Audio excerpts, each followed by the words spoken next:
Hello, xin chào tất cả bạn đã quay lại với chế độ mình. Thì hôm nay mình sẽ làm về cây AR47 Willy Factor. Thì cái này mình mới vào cửa hàng mua. Thì vào làm clip cho nên xem luôn. Thì cái này dòng AK thì bắn đam đam vài chưởng nha. Đừng nói tới đam thì thôi rồi.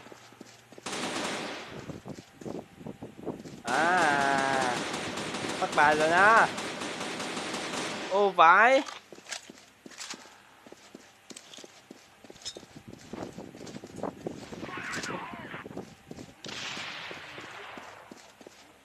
Ôi ngon. Ở đâu nhỉ? What the hell?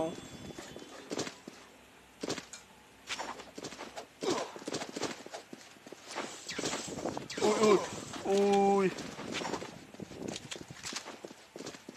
Thôi. Võ mồm. Làm gì mà? Ô center này. What the hell nó? Làm gì mà căng?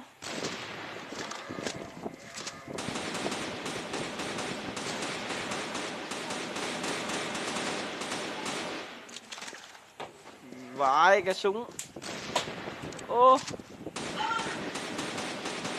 Làm gì mày?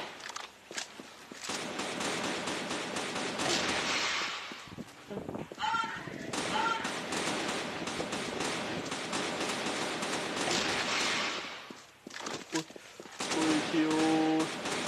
Về mầm. Ui.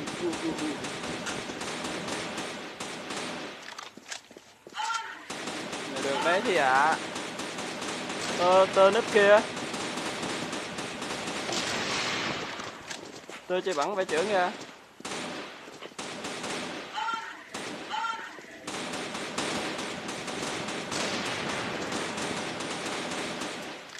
Đàn ông là phải mạnh mẽ. Ôi rồi ôi. Giờ này thì nó ra một nuôi này. What the hell? Không ra thôi, ra là như là ca đàn ấy. Ui thôi em lên đây cho nó lành. 9, 8, 7, 6, 5, 4, 3, 2, 1. Đấy, đứng về đây cao vải gió nó tạt trong máy mồm.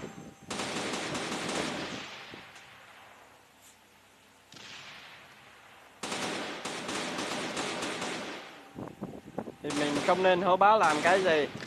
Đi xuống dưa tơ nó chặt tạt trong máy mồm. Vãi này. Đấy. Vừa nói xong.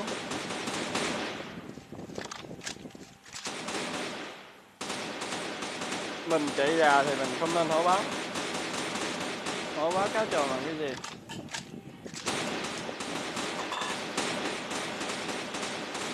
Tuy gần đứng tới đây gió nó đập cho máy mồm đấy. Nhưng mà thôi.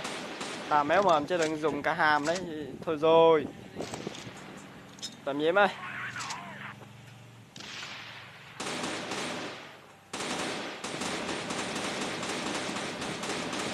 Nhìn anh em chết mà lòng đau như cắt nước mắt đầm đìa.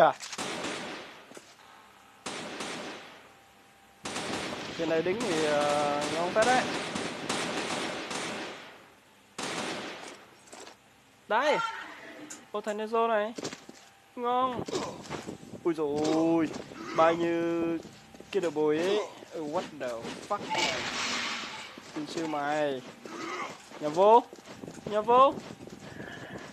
Nhà vô.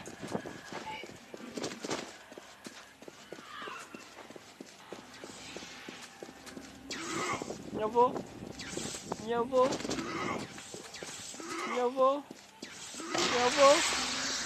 Ngon. Đâu rồi. What? Ủa?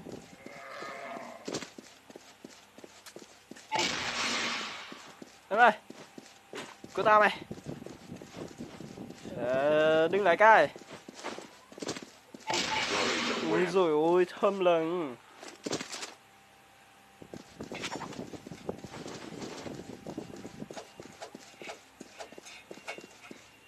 What the hell?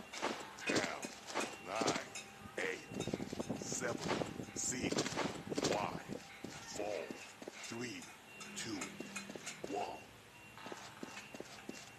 Sao mình nhảy lên này không được nha? What the fuck? Đấy. Nhảy lên tầng mid thế này thì tên nó thật cho mấy mầm sao? Ui dồi ôi. Ôi thôi thôi. À.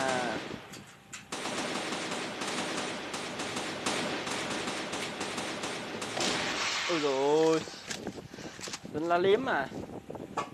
Mở mà hút nha.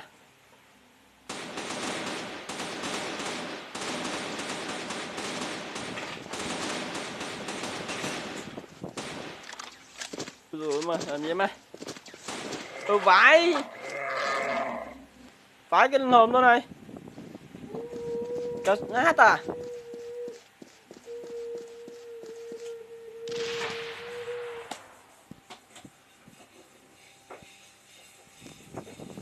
Vãi là cà sa vãi trưởng ra. Ô. Nhỏ thôi nha.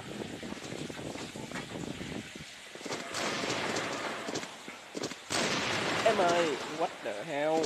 Xem nữa vỡ mồm rồi đấy. Này thì bắn à. Ôi rồi. Tiên sư mày. Đứng cạnh đường làm cái đếch gì không biết. Này thì cho bắn như đúng rồi này. Ui dồi ôi. Đi đâu đây. Đàn ông là phải mạnh mẽ. Ui dồi ôi chết rồi.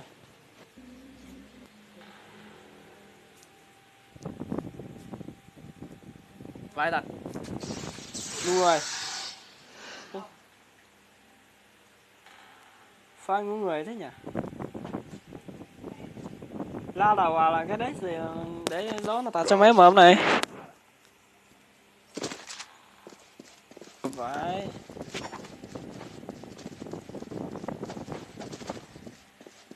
Ôi dồi ôi. 10, 9, Nơi đâu cho thành vùng thành đây. 6, 5, 4, 3, 2, 1. Đây cơn thì lên lá rồi vé mồm đấy.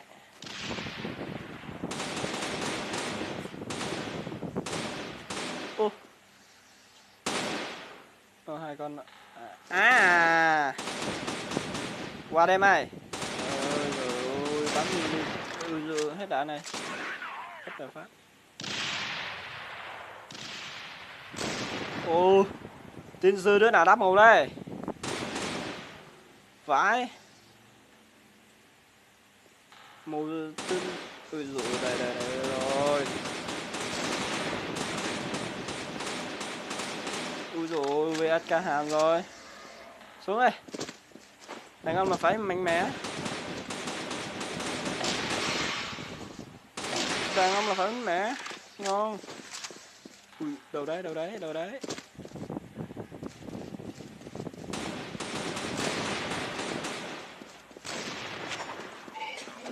What the hợi mày.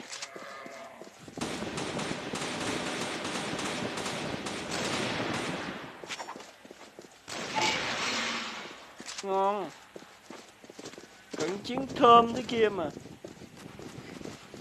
Ui dồi ôi, tơ núp kìa.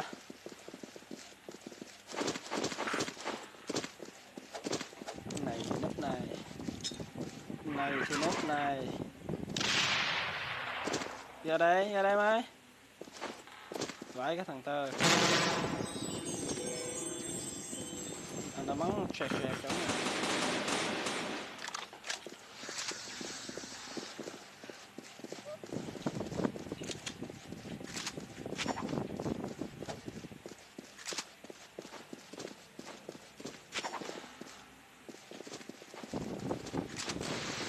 Ô.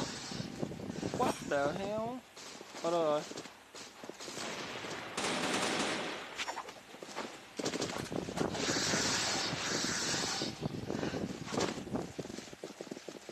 Thôi ăn kill đi.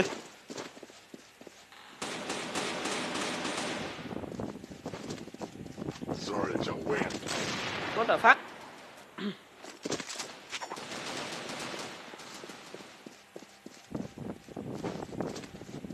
Thì cái này nó cũng mình thấy nó cũng tự màu á, nó cũng tự cái màu bóng màu một 7, 6, giống luôn chứ không phải tự nữa các bạn. 4, 3, Thì nó có chung mà what the fuck. Vãi cái chữ ra. Ôi anh đừng có sao mà vãi ngu về chữ nha. Thật đấy. Tơ chạy lại đứng đó bắn như đúng rồi. What the fuck. Đồ đạn ơi. Farm mà ho. Ho không bấm thấy farm. Làm gì ta.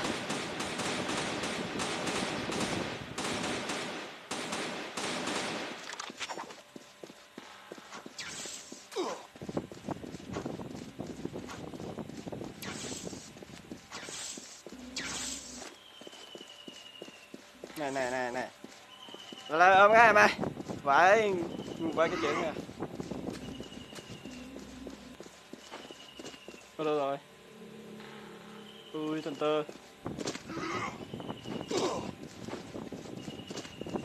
chạy đâu thôi chạy đâu mày là ôm cái what the hell. Ô thằng tơ này chạy cối nhỉ. Còn thầm tên nó đâu nhỉ. Ui gì đây.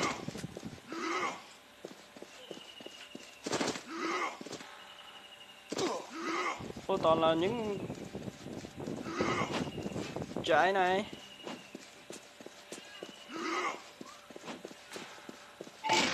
Mày trái này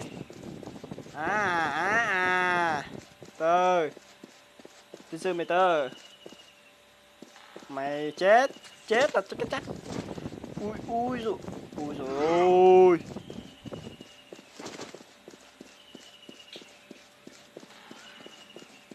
chạy đâu mày.